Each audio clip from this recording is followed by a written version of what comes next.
So the story of the book. So once a sister comes and she's asking me,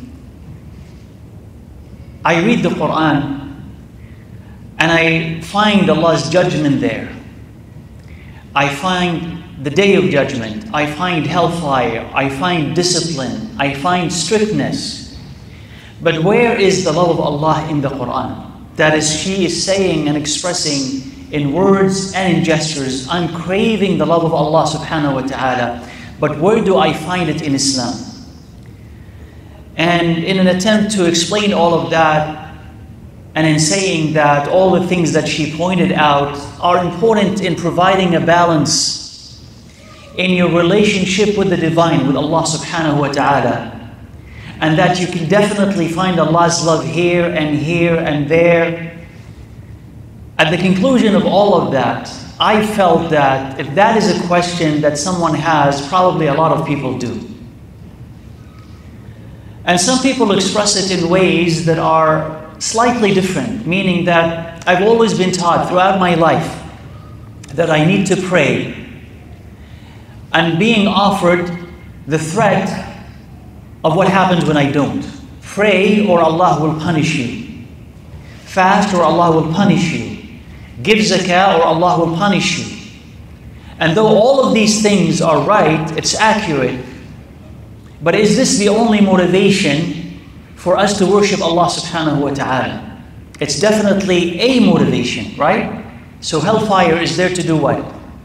To inspire you to stay away from the wrong and do what you're supposed to. But is this the only motivation for us to come close to Allah subhanahu wa ta'ala? So when someone was asked once, you mean that we actually can worship Allah Azza wa Jalla because of love? And I said yes. He was surprised, because he said, I've never heard that before.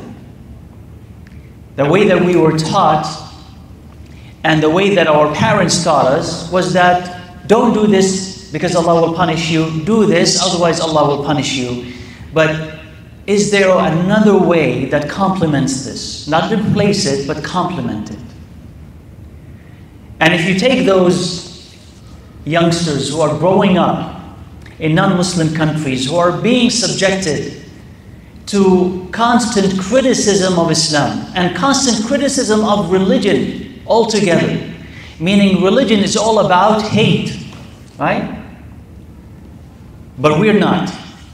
And particularly Islam is about hate and discipline. That is, you find Allah Azza wa Jal being very judgmental, very quick to punish. If you don't do, Allah will take you to hell. And then they add to this, look at how some Muslims interpret Islam in terms of acts of violence. You don't see any love in that way. So those Muslims, when they see that, it does affect them. So if Islam is all about hate speech, Islam is all about hurting the other, and this is what I found with my teachers, with my parents, then I don't want Islam anymore. Especially that popular culture sings the praises of love. You've heard, love solves everything, and love is the answer, and love and no hate. So that is very attractive. So they say this is attractive, this is nice, but I don't locate that in Islam. Where can I find that in Islam?